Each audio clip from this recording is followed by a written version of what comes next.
You don't want to end up like the spokesman for Subway, do you? Did you just use a term that excludes women from an occupation? Okay, let's back up. Ah!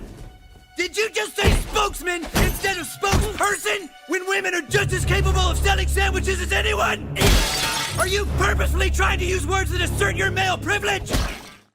Recently here on the channel, I had Joe Corallo on, and we did like a pretty in-depth, 30-minute conversation kind of about the history of Captain America and kind of where he went off the tracks. And I had a really interesting commenter. His name's James Neese. And I'm not going to go through the entire comment, but I will basically paraphrase kind of what he said. It kind of goes into the problem that current writers have with the character like Captain America or Superman and the way they use deconstruction. And I thought it was a great comment, so I definitely wanted to expand upon it further, have a conversation with one of my good friends, been a lifelong comic book reader. He's a friend of the channel, just a good guy. He's a comic book hoarder, but we love him anyway. The man's so cool, they call him the Breen. Eric Breen, how you doing? I'm doing well. I'm glad that you could make it here today, talk about this. Now, obviously, we have these conversations every week. I did send you the comment earlier, and this is essentially what James Neese says. He says the problem with Captain America and Superman, what is truth, justice, and the American way anymore?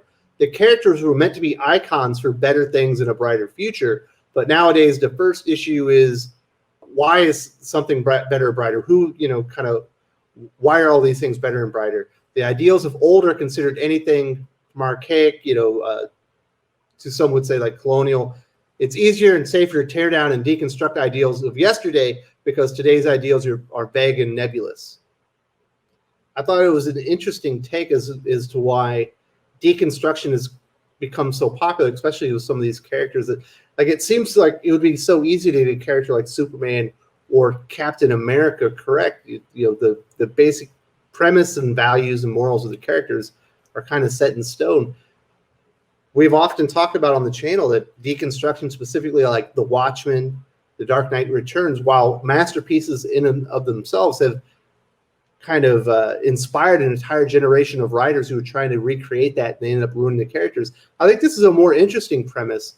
The writers themselves reject the premise of the character and then go out of their way to deconstruct them to make them fit today's more vague and nebulous norms. That's a great point that you just made. A lot of writers today, in an attempt to put their own stamp on a character, they're basically, the go-to trick is to deconstruct the character and then build them back in an image that fits the writer's worldview. And it's a significant difference from the writers of the past. And one of the things, and I may be wrong about this, but one of the things I've noticed, people say comics have always been political, which is true. And they've always been created by people who lean to the left. Also true. But I think a difference you see between then and now is then the writers believed that America was a country with problems. A lot of the newer writers believe America is the problem. So if you follow that, the characters that best symbolize hope, truth, justice, and the American way, or the best of us, that has to be torn down and repurposed for today's worldview, which is that America may not be that great place that we were told as a kid, and our characters need to reflect how the world really is as seen through the eyes of today's creators. It causes an interesting dilemma or question.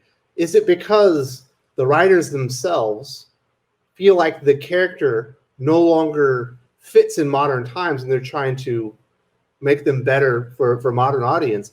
Or is it because the writers themselves are so uncomfortable with what that character represents that they can't bring themselves to actually write a true representation of what the character was created to be?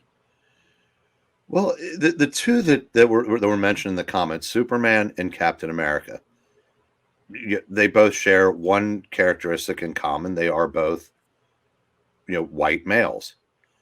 And that seems to be problematic for, some creators and some readers now. And I've never understood why, because I said, one of the things I said, like in Superman now, everybody around him is saving the day, whether it's Supergirl or Lois Lane, or he's basically become less effective when he should be the gold standard for DC heroes. Everybody should try to be more like him instead of bringing him down to other people. Because if you have to tear somebody down to build somebody else up, you've failed on both counts. Yeah, Superman is an aspirational hero. He doesn't really have a lot of faults. In fact, if you could say that Superman like has a fault or two, it's that he's really reliable and that he's not going to let people be put in harm's way. Like he might let the villain go if he can save some people, in the meantime. And you could say that's a fault because his compassion or his humanity might be his greatest weakness about the character. So that's like an aspirational hero. But instead of rising up to the occasion and who that character is, they're almost defining down the character of Superman, making him a little bit less effective. He a lot of times he almost feels like a supporting character every once in a while to Lois Lane herself, where she's apparently so much smarter than him. He can't solve things on his own. And a lot of times you're right. It is Supergirl that has to swoop in and save the day over and over, especially in Brian Michael Bendis's Superman run. It's happened more than once. And it seems to happen more in the character's own books when someone with a specific idea takes over, to wit, Bendis on Superman. Now, while he was having him reveal his identity, having him being less effective and whatnot, he was still that strong aspirational hero in the Justice League and in other books that he would appear in. And it's the same with Captain America. You get an entirely different Captain America in the Avengers, although, that's given who's writing that, we're probably lucky that we get anything out of Captain America, which is direct opposition to how he is portrayed in his own title, where he is always, in the background. Everybody else comes to the forefront. And it's almost like he's almost embarrassed to be in his own book. It's crazy because with Superman, truth, justice, and the American way, you can just cut out the American way. They did the same thing with G.I. Joe. They're no longer great American heroes. They're just, like world heroes kind of things, what they did in the movie. So, Superman stands for truth and justice. Well, Captain America, you can't just take out the America part. That's who the character is. It's what he symbolizes. It's in his uniform. Like, we haven't had a competent run in Captain America in like a decade now. And I do think it's because a lot of the writers that they're putting on there are either embarrassed to write the character as he was meant to be written, or specifically want to use the character for their own personal agendas and to get their own message that doesn't exactly fall in line with what the character is or what he represents. And that can't be done unless editorial signs off on it. So you can fault Ta-Nehisi Coates for using his platform to get his message out through Captain America, but that's also a message that's agreed with by the higher ups at the company. So it's a fundamental lack of understanding for what those characters represent. And I'm not going to say it's that they're ignorant. They know what they're doing. I'm just not sure why, because I've never understood why a character like Captain America can't in perpetuity represent hope and the best of who we are. At Marvel, you should strive to be Captain America. They did that in the MCU. They did that for decades in the comics, in between times when he would lose his way for a while. He would lose faith for a while, but he would always come back. And now, having been revealed that he was a Nazi this whole time and that the Cap we have now is a clone, or I'm not even really sure what's going on in that book, but I do know that he doesn't represent the best of who we all should aspire to be. He is literally the flagship character. Hell, he's got a flag on his uniform. So he may not be the most popular character or the best-selling character, but he's he's that character that throughout the history of Marvel, that's the one that everybody should be more like. And you can't he and say that Spider-Man are anymore. kind of the heart and soul of the Marvel universe as far as comics. But yeah, Captain America even more so than Spider-Man, because he is a global icon within the Marvel universe. So it kind of gets to the question: is there any way back from this, Eric? Do you think that after reading what was in Marvel Comics 1000, there's a writer that pops in my head that I think would do a great job on Captain America, seems to understand the character and understand what should motivate him and what the purpose of the character's creation was. But do you think that Marvel would even have the chutzpah to put someone on there that was patriotic or maybe didn't have a problem with what America represents anymore? It almost feels like that's what they feel like the character's platform is for nowadays. Yeah, that's a good question, because as much as I laud the Ed Brubaker run, even that Captain America wasn't the aspirational hero that, say, the Lee and Kirby or Roger Stern or Mark Gruenwald, I mean, guys that just, elevated that brought out the best of who he is and what he represents. And it's been, you could argue that Cap, like I said again, as much as I love the Brubaker run, hasn't really been there in the 21st century. Hell, Mark Waid post Heroes Reborn might have been the last time, and even that run, he had more questions than answers, and it's almost like he was at times questioning, who he was. So I don't know. I don't know. Is there room in today's landscape for a truly aspirational hero? Is that what today's audiences even want? It's certainly is there room for an aspirational hero that represents America or American values? I don't think there really is. I think there's room for an aspirational hero, but it can't represent America. Unfortunately, you're probably right, because I don't understand why you can't put America first in America. Other countries put their country first. If they have a hero, in this fictional universe, they are going to put their country first. There's nothing wrong with being proud of your country, and that seems to be something that today's writers almost feel like they need to apologize for instead of embrace. Well, juxtapose it with Superman. It's obvious it's a little bit different. We did just come off a horrendous run on Superman Action with Brian Michael Bendis, but before that, we did get the Peter A. Tomasi, Patrick Gleason, Dan Jurgens runs with Superman Action, and also Super Sons. It looks like, from what I've seen from Philip Kennedy Johnson with his Superman War of Worlds, which I didn't personally like because I thought the narrative that he used didn't fit the structure that he had available to him.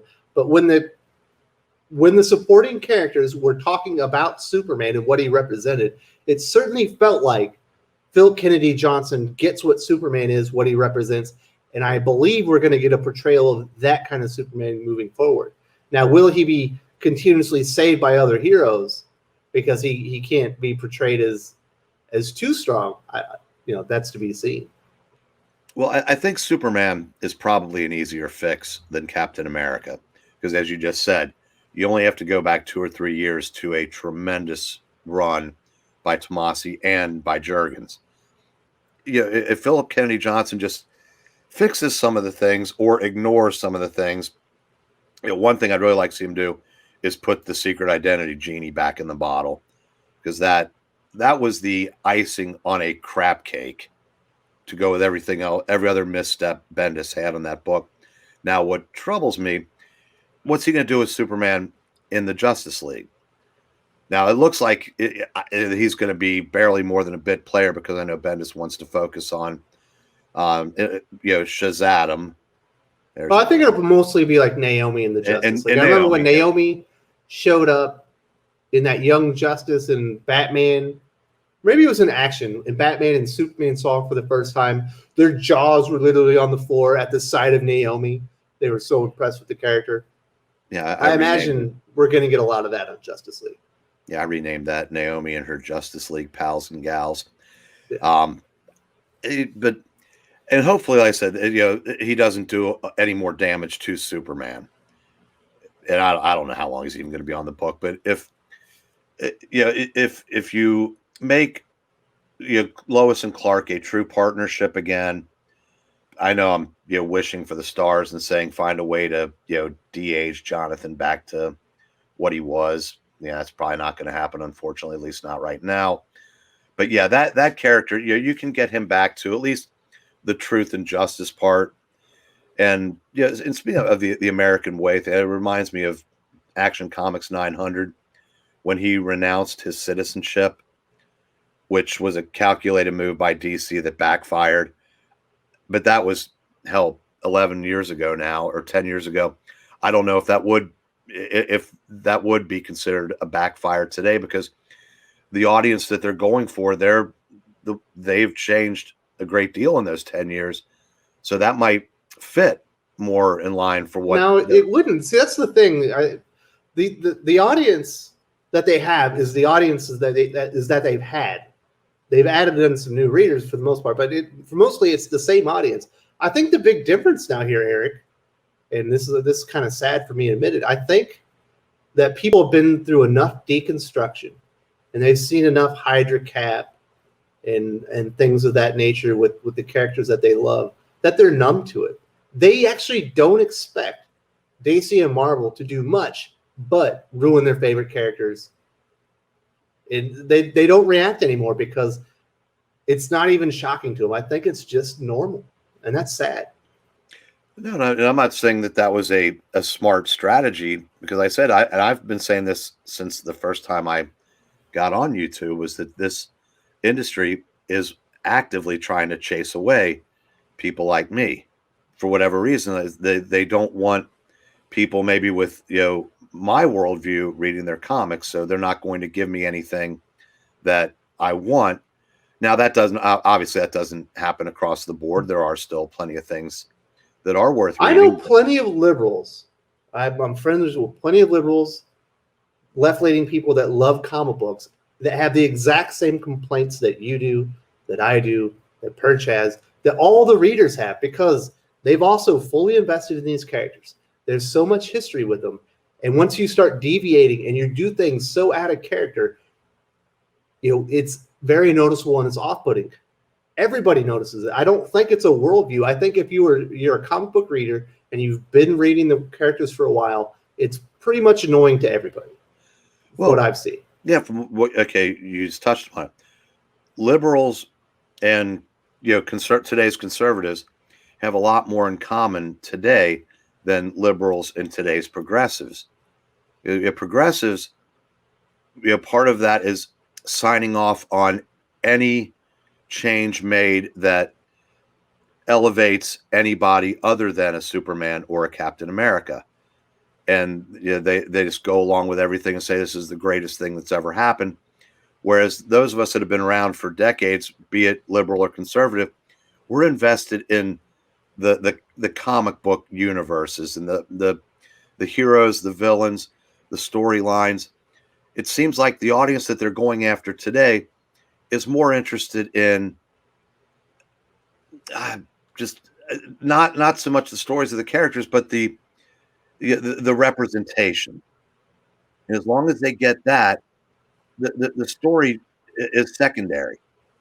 And as long as the characters that are presented, as long as they can check boxes, and I know I'm going to get killed in the comments for this, but as long as they do that, it seems like whether or not there's a good story attached to it just seems to be secondary.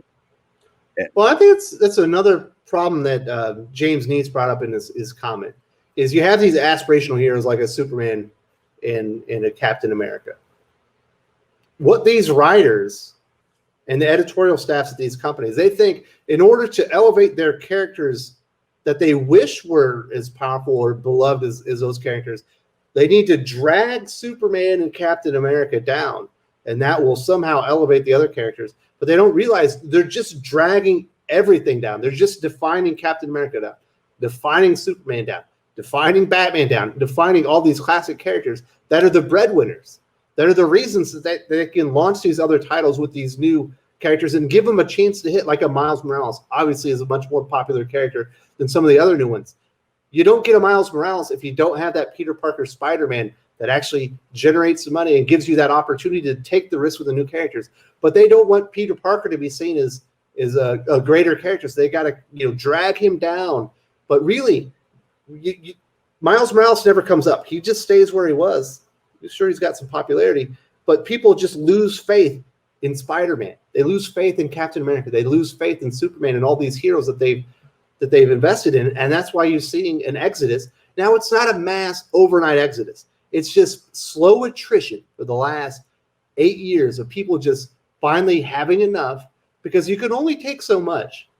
Everyone's got their own limits, and everyone leaves on their own time. And that's kind of what I've seen. Well, perfect example of that is Captain Marvel. How many times have they relaunched, made her more powerful with each iteration, and the fans continue to reject it, but her defenders keep screaming, "Oh, you just wish she was in the metal bikini or the black bikini again because you're sexist. You don't like strong women." Tell that to the millions of kids, boys and girls that read Wonder Woman. Tell that to the million people a month that were buying X-Men when Storm was the leader. That is absolute bullshit. It's not fans love strong women, but if it comes at the expense of the male heroes that they also love, it's not worth it. So I said people would have, even the Captain Marvel character, as different as it was from Ms. Marvel, could have become that character that they wanted if they had just not torn everybody else down and given her all their powers in stunt casting and storylines.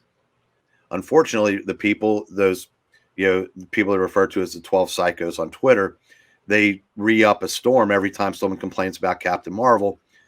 Marvel editorial sides with them, as does everybody now. And we just keep getting a more unlikable, overpowered Captain Marvel. And to your point, eventually people just say, let me up. I've had enough. Yeah, it feels like the publishers, more so Marvel than DC, although it feels like DC is trying to catch up, don't mind it. They'll just have a graveyard of discarded money-making heroes that were propping up their sales and keeping people interested in their universes. And they're willing to waste those characters and to find them down into oblivion just so they can get an opportunity to make some of these new characters hit. It hasn't really worked. There are a few successes here and there. It does feel like there is an agenda involved. Eric, I've appreciated the conversation. I'll let you have the last word on this one. How much better could it be if these new characters that they create and they tear down the old to build up the new? How good would it be if the new characters rose up to meet the level of the characters that had been there all along? Everybody wins. I'd like to say someday the big two are going to figure that out, but with each passing day, I start losing a little more hope.